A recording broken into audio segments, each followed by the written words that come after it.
జూబ్లీహిల్స్ గురు బ్రహ్మనగర్ బస్తీలోని 150 మంది JNNURM కింద గతంలోనే ఇల్లు మంజూరు చేశారన్నారు ఖైరతాబాద్ ఎమ్మెల్యే దానం నాగేందర్. రోసయ్య సీఎంగా ఉన్న సమయంలోనే పట్టాలిచ్చారన్నారు. ఇది గ్రీన్ బెల్ట్ స్థలమంటూ ఎవరికో మేలు చేయడానికి కొంతమంది అధికారులు ప్రయత్నిస్తున్నారని ఆరోపించారు. ఈ విషయాన్ని సీఎం రేవంత్ అమెరికా నుంచి రాగానే చెప్తామన్నారు. ఇలా ప్రైవేట్ వ్యక్తులకు లాభం చేకూరేలా అధికారులు వ్యవహరిస్తే ప్రభుత్వానికి చెడ్డ పేరు వస్తుందన్నారు ఎమ్మెల్యే దానం నాగేందర్.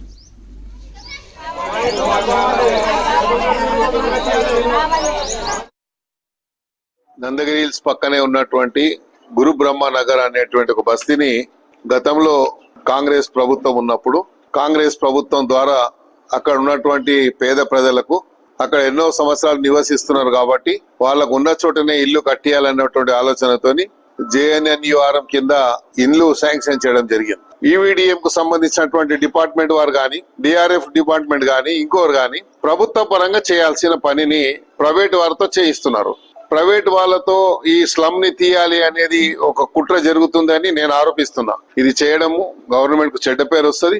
ఈ ఇష్యూని నేను ముఖ్యమంత్రి గారి దృష్టికి తీసుకెళ్తాను. అధికారులతో మాట్లాడితే కొంతమంది బాధ్యత రహితంగా మాట్లాడుతూ ఉన్నారు.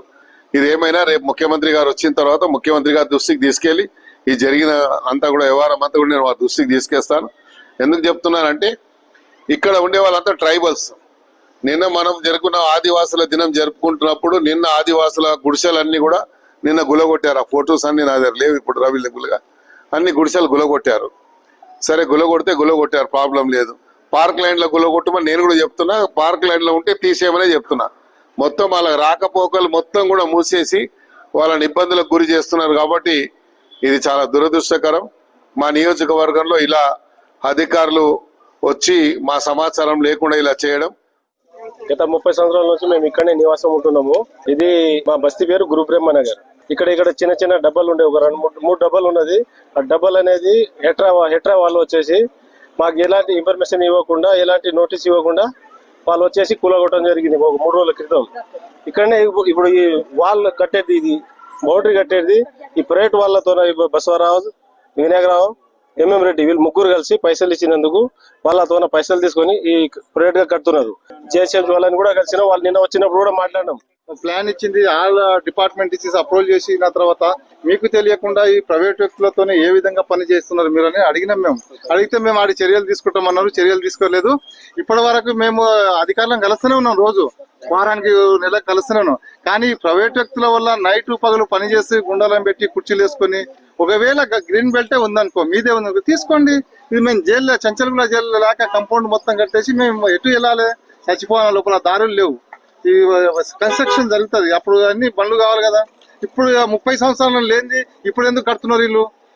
ఎవరు స్వలాభం కోసం కడుతున్నారు? ఎవరు కడుతున్నారు? గవర్నమెంట్ వర్క్ ఆర్డర్ ఉంటుంది, పని ఉంటుంది, వాళ్ళ సెస్టర్ ఉంటుంది, అన్ని ఉంటాయి కదా. ఏమీ లేకుండానే కడుతున్నారు. మాకు దబాయించి మా ఫోన్లు గుంజుకుంటున్నారు. వీడియో తీస్తే మా అన్ని గుంజుకుంటున్నారు. మాకు దగ్గర అని ఇస్తున్నారు. పోలీస్ వర్గాలను పెట్టిండ్రు. ఎందుకు పెడుతున్నాం? మేము 30-40 సంవత్సరాలు స్థిరపడి ఉన్నాం. మాకు గవర్నమెంట్ అన్ని విధాలు ఇచ్చినాయి. ఈ జాగా ఒకవేళ వాళ్ళదే గవర్నమెంట్ ఉంటే తీసుకోమను, కానీ మాకు కూడా న్యాయం జరగాలి కదా. మాకు 30 సంవత్సరాల నుంచి ఇదే గుడిసెలు ఉంటున్నాము. మాకు వాళ్ళు డబ్బు ఉండదని మమ్మల్ని చాలా రోదన పెడుతున్నారు. మేము ఎన్ని రోజుల నుంచి ఉపాసము, ఈగలు, దోమలు, ఇవాళ పాములు, పురుగులు ఉంటున్నాం. మా పరిస్థితులు వాళ్ళకి తెలవక పోలీసులను పెట్టి వాళ్ళని తెచ్చి గోడ బలవంతంగా లేపుతున్నారు. ఇది న్యాయం కరెక్ట్ కాదు. ఇది మీద వాళ్ళకి సాయం చేయాలని అందరినీ కోరుకుంటున్నాము. మా ఒకరికొకరు మాట్లాడుకొని మాకు ఇండ్లు కావాలి. అంతవరకు వాళ్ళు ఈ గోడ కట్టడానికి వీలు లేదు. ఇది గోడ కట్టవద్దు. మేము 30 సంవత్సరాల నుంచి ఉన్నాము. వినాయక్ సారు వాళ్ళే చాలా డిమాండ్ చేస్తున్నారు. డబ్బులు ఇచ్చి కట్టిస్తున్నారు మాకు గరీబులకు. మేము ఇలా వండకూడదు అంట. గవర్నమెంట్ నుంచి కాదు కడతారు, డబ్బులు ఇచ్చి కట్టిస్తున్నారు. ఆ కొడుకులు ముగ్గురు వాళ్ళే కట్టిస్తున్నారు డబ్బులు ఇచ్చి. మేము ఎక్కడ వెళ్ళాలి? మా ఇల్లు కడితే రేపు మాల్మీటర్ ఎట్లకెళ్ళి మోసుకోలే సార్. మేము గరీబులకు మా ఎమ్మెల్యే వచ్చి ఇలా పొద్దుగాల మా ఎమ్మెల్యే కూడా వద్దంటే కూడా జబర్దస్తి పోలీసు వాళ్ళు 20-30 బండ్లు వచ్చినాయి. చుట్టూ నిలబడ్డాయి వాళ్ళ బండ్లు మాకు కొట్టడానికి.